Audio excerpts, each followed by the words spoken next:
Minus બંનેની અનંત મધ્યને તુલ્ય વાહકતા એટલે કે લેમ્બડા 0 ઇક્યુ આપ્યું છે.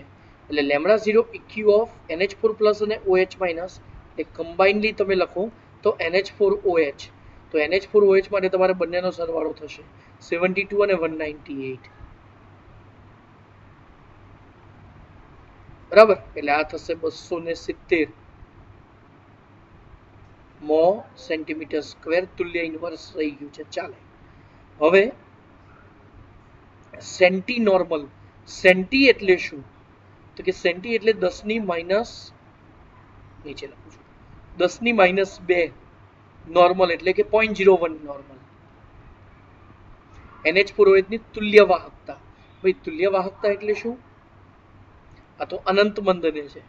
બરાબર, પેલી તુલ્ય વાહકતા પૂછ્યું છે તો વિયોજન અંશ કેટલો એવું પૂછ્યું છે. તો વિયોજન અંશનું સૂત્ર છે આલ્ફા અને લેમ્બડા ઇક્યુ તમને આપી દીધો છે 9 મો સેન્ટીમીટર સ્ક્વેર. બરાબર, આનો એકમ પણ રહી ગયો છે મો centimetre square તુલ્ય inverse.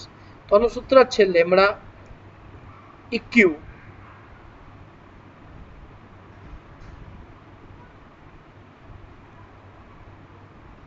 Upon lambda 0 eq. Alpha એટલે વિયોજન અંશ.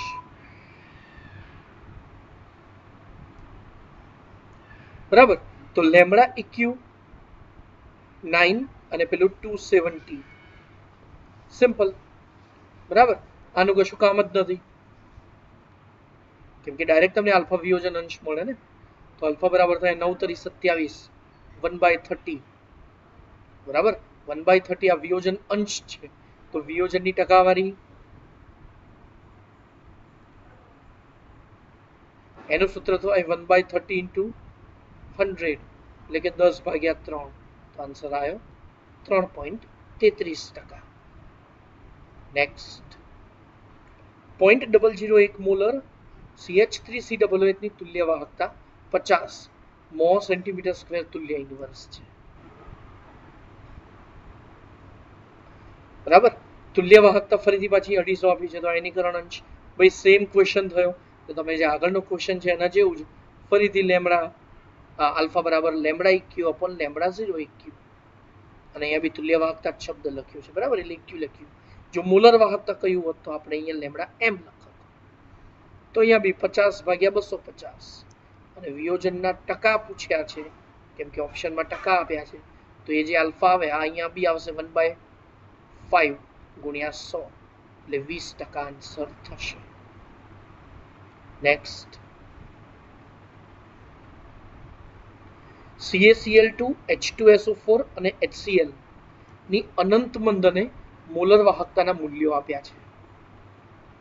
ચાલો સૌપ્રથમ CaCl2 એટલે એનો મતલબ થાય એક Ca2+ અને બે Cl- નો સરવાળો અને એ છે લેમ્બડા 10.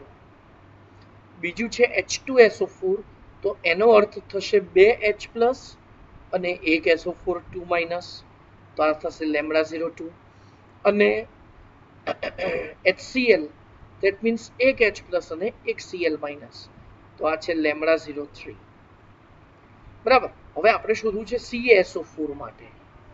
તો એકદમ સહેલું કોલરોસનો નિયમ કે ભાઈ CaCl2 માંથી ચલો આપણે જરૂર છે એક ની એક જ આપ્યા છે પણ અહીંયા 2H+ વધારાના 2 Cl- વધારાના એક કમ્બાઈન તો આને 2 વડે ગુણીને -1 વડે ગુણવાના ત્રણેયનો સરવાળો એટલે કે lambda 01 plus lambda 02 minus 2 lambda 03. ચલો આટલું તો આવશે જ. બરાબર, હવે આમ તમે ઓપ્શન જુઓ તો આટલું થયું.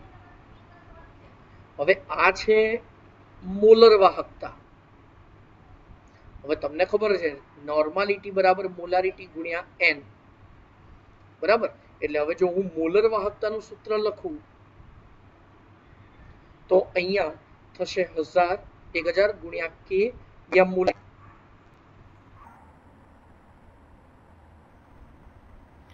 બરાબર, અને મોલારિટીની જગ્યાએ તમે શું લખી શકશો? નોર્માલિટી છેદમાં n એટલે n ઉપર ગુણાકાર. અને હવે આટલા ભાગને તમે શું કરશો? તુલ્ય વાહકતા. બરાબર, અને તુલ્ય વાહકતા જે બી મળે એને n વડે ગુણવાના. હવે CaSO4 જેમાં કેલ્શિયમનો વીજભાર 2+ એટલે અહીંયા n બરાબર 2 થશે બરાબર એટલે આ જે આન્સર હતો લેમ્બડા 01 વત્તા લેમ્બડા 02 માઈનસ 2 લેમ્બડા 03 એને તમારે કેટલા 2 વડે ગુણવાના થશે એટલે તમારો આન્સર થશે સી નેક્સ્ટ ક્વેશ્ચન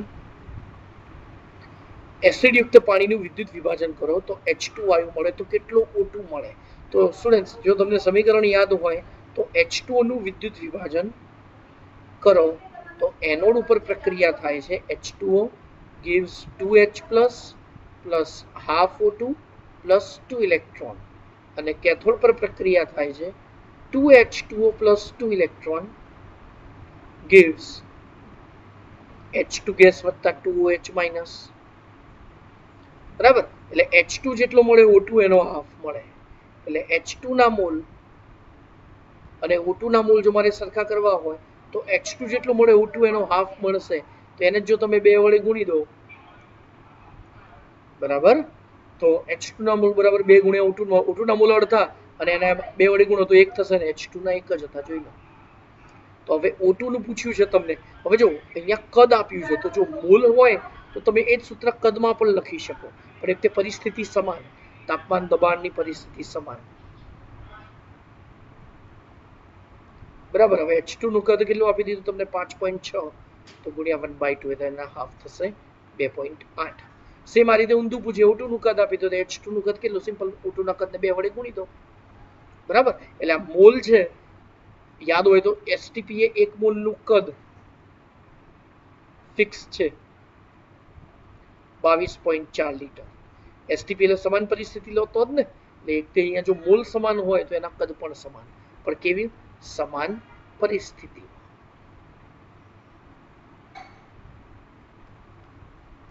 બરાબર સમાન પરિસ્થિતિમાં ચલો તો ફર્સ્ટ લેવલ આપણે અહીંયા પૂરું થયું ઓકે સ્ટુડન્ટ્સ ચલો નેક્સ્ટ લેવલ એક લઈએ છીએ આપણે જેમાં જસ્ટ તમારે પીએચ જસ્ટ તમારે ઈ સેલ ધન મળે છે કે ઋણ મળે છે કે શૂન્ય મળે છે તમારે એ કહેવાનું થશે ચલો પીટી H2 CH3COOH આની સાંદ્રતા 0.1 મોલર HCl 0.1 મોલર H2 અને PT બરાબર ચલો આનો ઈ સેલ અને 0 બંને વચ્ચે શું લખી શકાય equals less than greater than કે નક્કી ન કરી શકાય છેલ્લું ઓપ્શન તો નાખી દેવા જેવા માટે લખ્યું છે બરાબર કેમ કે આમાં તો લખ્યું શું હોય કે ઓપ્શન વધ્યું જ નહીં બરાબર ક્વેશ્ચન ઘરનો છે જાતે બનાવેલો એટલે ખાલી હવે કહેજો આમાં આન્સર શું આવે સિમ્પલી આપણે જોઈએ તો આ સાંદ્રતા કોષ છે કેમ કે આનો મુખ્ય આયન H+ ને આનોય મુખ્ય આયન H+ બરાબર એટલે એનોડ કેથોડ પર પ્રક્રિયા સરખી જ થવાની એનોડ ઉપર થવાની half H2 gives H++ electron અને કેથોડ પર થશે H++ electron gives half H2 એટલે આ થવાની H+ gives H+. ચલો એટલો તો ખ્યાલ આવી ગયો હશે એમાં આ છે કેથોડ વાળા એટલે HCl વાળું સોલ્યુશન અને આ છે એસિટિક એસિડ વાળું દ્રાવણ બરાબર એટલે હવે તમે જ્યારે નંસ સમીકરણ લખો તો એમાં E0 સેલ તો 0 જ થવાનો છે બરાબર n બરાબર 1 અને લોગેરિધમ ઓફ H+ કયા નિપજ એટલે કે જસ્ટ મિનિટ હું કદાચ મારે લખવામાં ભૂલ થઈ નિપજ ભાગ્યા પ્રક્રિયકો એટલે લખવામાં ભૂલ થઈ અહીંયા HCl ની જગ્યાએ આવશે એસિટિક એસિડ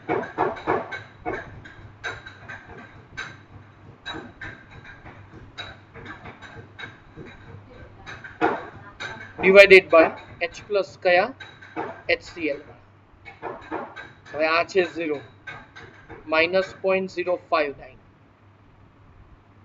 લોગેરિધમ હો ચલો આ 0.1 ખબર છે હવે કેમ કેમ કે HCl પ્રબળ એસિડ છે અને એસિડિક એસિડ એ નિર્બળ એસિડ છે હવે જો નિર્બળ એસિડ હોય તો એની સાંદ્રતા 0.1 કરતા તો ઓછી જોવા એટલે અહીંયા અંશ 0.1 કરતા નાનો બરાબર અને નીચે તો 0.1 પૂરેપૂરા આખા છે કેમ કે પ્રબળ એસિડ છે એટલે એટલે હવે ઓવરઓલ આનાથી થયું શું ખબર છે, આનો જે આજે અંશ કરતા છેદ નાનો હોય ને તો આ બેનો ભાગાકાર તમને 0 પોઈન્ટ સમથિંગ જ મળે, અને 0 પોઈન્ટ સમથિંગ નો લોગેરિધમ માઇનસ હોય અને આ માઇનસ માઇનસ પ્લસ થાય એટલે જવાબ આવે ગ્રેટર ધેન 0. તો કો તમારો સાચો, પણ હું તમને એ જ પૂછતો હતો કેમ એસિટિક એસિડ, એટલે જ મેં તમને ઓડ પૂછ્યું, બરાબર, કે ભાઈ એસિટિક એસિડ હવે એ ખબર હોવી જોઈએ પ્રબળ એસિડ કયા કયા, માત્ર 3 HCl, HNO3 અને H2SO4, બરાબર, આ 3 પ્રબળ એસિડ છે. ચાલો હવે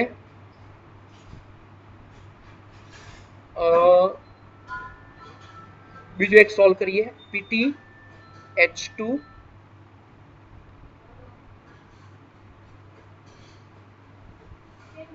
અહીંયા pH છે 3.5, અહીંયા pH છે 1.5, બરાબર, H2 અને PT. હવે આનું ઈ સેલ કિંમત જ શોધવાની છે તમારે, બરાબર. મતો તો ચલો ચાલો ધ્યાન આપજો, કરાવી દો આખો દાખલો. પહેલા તો જેમ આગલા ક્વેશ્ચનમાં લખ્યું એવી રીતે હું અત્યારે હાલ ડાયરેક્ટ લખી નાખું છું. H+ gives H+, આવું આવશે. હવે આ H+ કયો, નિપજ વાળો કેથોડ, કેથોડ એટલે HCl, અને આ એસિટિક એસિડ. હવે અહીંયા તમને ડાયરેક્ટ pH ની કિંમત આપી દીધી છે, તો યાદ હોય તો H+ ની સાંદ્રતા બરાબર 10 ની માઇનસ pH, H+ ની સાંદ્રતા બરાબર 10 ની માઇનસ pH, બરાબર, કેમ કે pH બરાબર માઇનસ log of H+, એનું ઊંધું કર્યું એક્ઝેક્ટ, બરાબર. જેમ pH ને સૂત્રનો કરતા બનાવીને તમે લખો છો pH બરાબર માઇનસ log of H+, આ એનું ઊંધું, માઇનસ ટ્રાન્સફર કર્યા એટલે માઇનસ pH, અને log આ બાજુ જાય એટલે એન્ટીલોગ, એન્ટીલોગ એટલે તમે 10 ની ઘાત શોધી રહ્યા છો.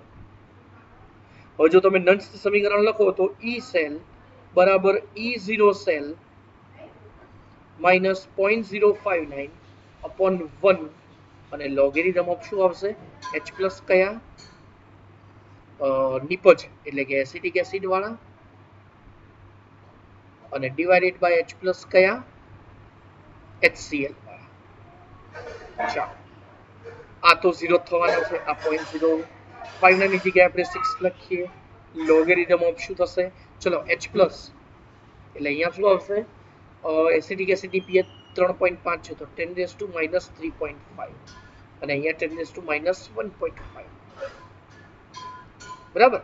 તો -0.06 લોગેરિધમ ઓફ 10⁻³ - 3.5 +++1.5, તો અહીંયા -0.06 લોગેરિધમ ઓફ 10⁻² શું થશે ખબર છે, -2, -2 માથે બેઠેલી આગળ 0.06 ગુણ્યા -2 અને log 10 1, બરાબર, અને 6 દુ 12 એટલે અહીંયા આવશે 0.12, બરાબર. તો આ 0.12 વોલ્ટ આપણો આન્સર થયો. એક્ઝેક્ટ આમ લો તો 0.118 આવે, એટલે આપણે 4 ઓપ્શન્સ જોઈ લેવાના, એની ઉપરથી ડિસિઝન લેવાય. દાખલો સહેલો હતો પણ ખાલી જસ્ટ તમને pH આપી હતી. આગલો તમને એટલે મેં આપ્યો કે જેથી શું થાય કે તમને પેલું પરફેક્ટ મગજમાં થિયરી બેસે, બરાબર. એટલે તમને ગ્રેટર ધેન અને લેસ ધેન તમને પૂછ્યું હતું, બરાબર. ચાલો નેક્સ્ટ ક્વેશ્ચન.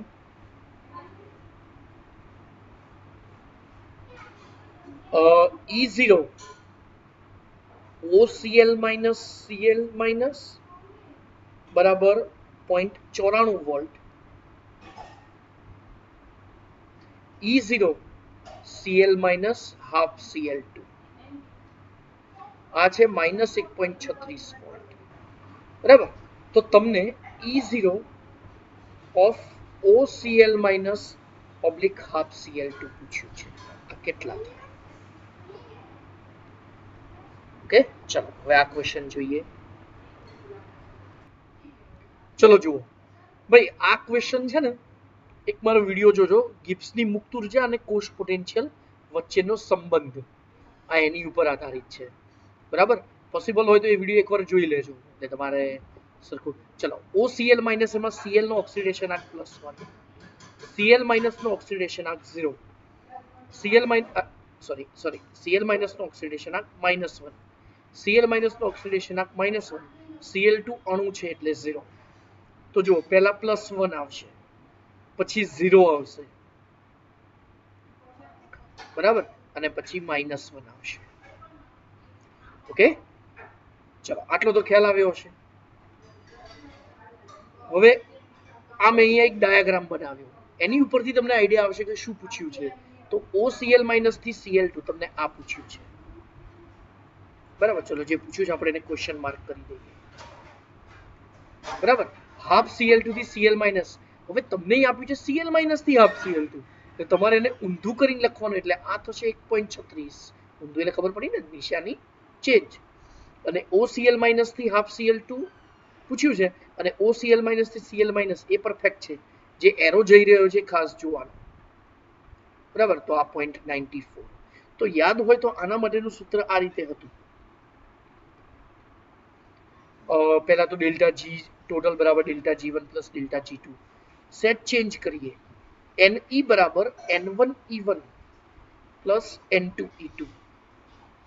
N એટલે ઇલેક્ટ્રોનનો કુલ ફેરફાર, +1 થી -1 એટલે 2 નો ફેરફાર, અને એનો વોલ્ટેજ 0.94. N1 એનો ફેરફાર 1, +1 થી 0 એટલે, અને E1 પૂછ્યું છે, બરાબર.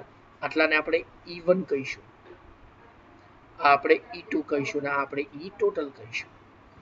N2E2 0 થી -1 એટલે અહીંયા ઇલેક્ટ્રોનનો ફેરફાર તો 1 જ, બરાબર, અને E2 થશે 1.36,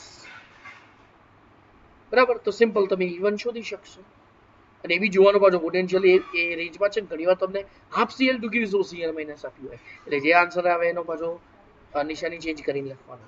એટલે અહીંયા આવશે 2 ચોક 8, 9 દુ 18, 1.84 ને ભાગ્યા 1. 2 ચોક 8 અને 9 દુ 18 બરાબર 1.88 અને ભાગ્યા 1.36, એટલે 1 પોઈન્ટ સમથિંગ આવશે, જે આવે આપણો આન્સર. 4 ઓપ્શન જોઈ લેવાના, ઘણીવાર 1 પોઈન્ટ સમથિંગ એક જ હોય, બરાબર. ચાલો નેક્સ્ટ.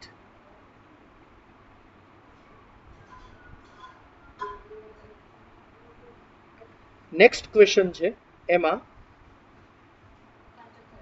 લખાણ એવું લખ્યું છે કે ભાઈ ધાતુ M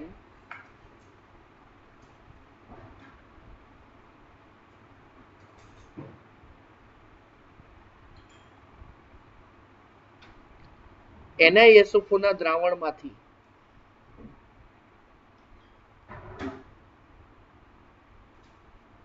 Ni નિક્ષેપિત કરી શકે છે,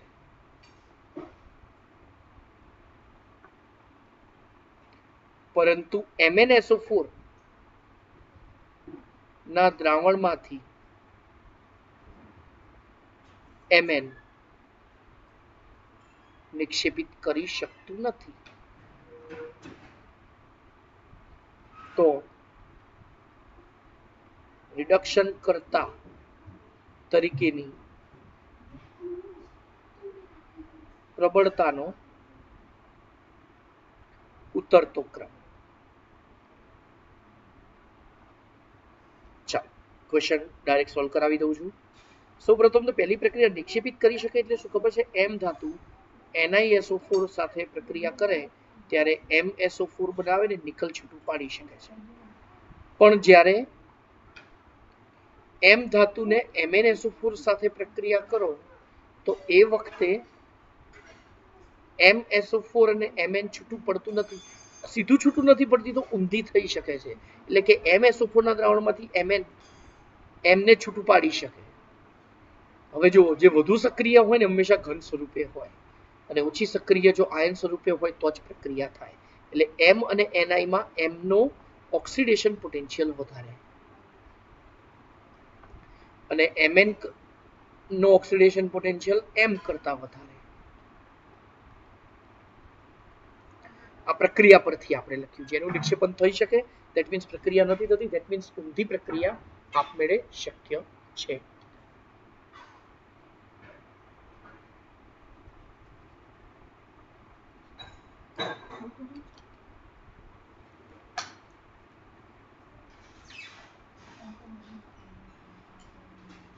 બરાબર.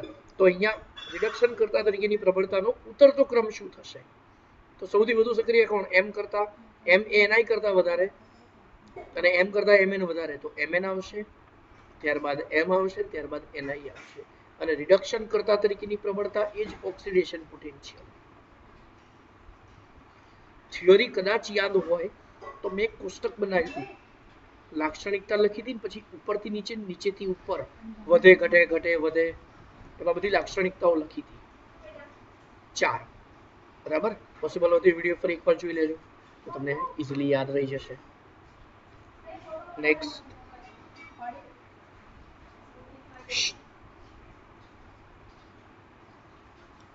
ચાલો આગળ.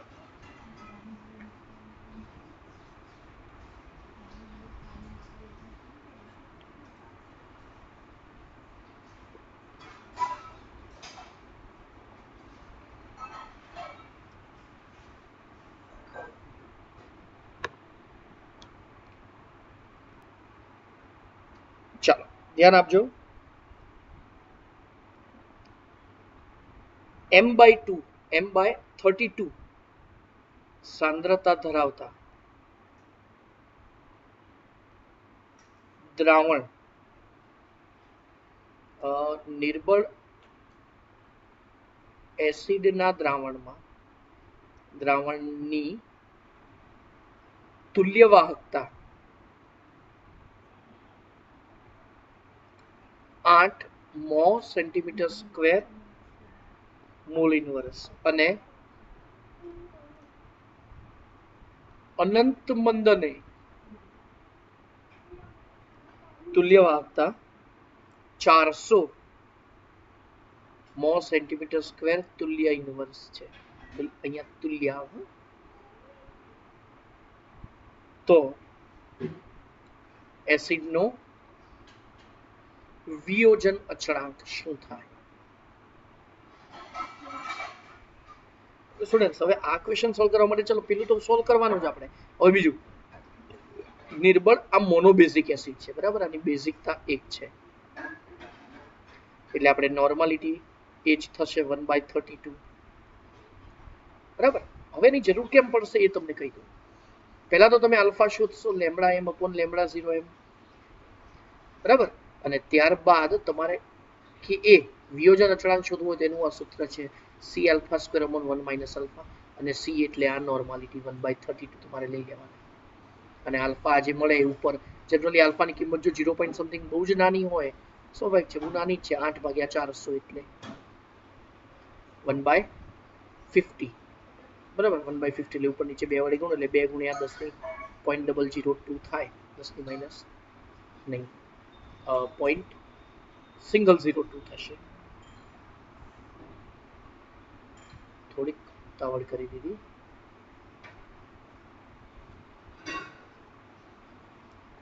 બરાબર? 0.02 એટલે હવે અવગણો કે ના અવગણો, આમ તો ચાલી જાય, અવગણો તમે. અને C તમારે લેવાના 1/32 અને 0.02 નો સ્ક્વેર. બરાબર? જાતે સોલ્વ કરી શકશો ઇઝીલી.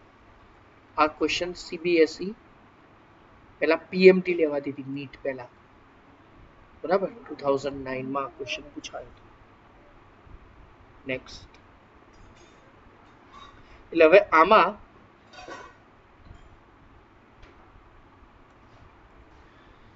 લગભગ એકોર્ડિંગ ટુ મી હવે આમાં કઈ બહુ ટફ ક્વેશ્ચન રહેતા નથી, બરાબર? તમને જે પછી જે વર્કશીટ આપી છે, બરાબર, એ વર્કશીટ તમે સરખી તૈયાર કરજો, બરાબર? તો આજનો લેક્ચર અહીં સુધી રાખીએ છીએ. ઓકે, ચાલો તો ગુડ બાય.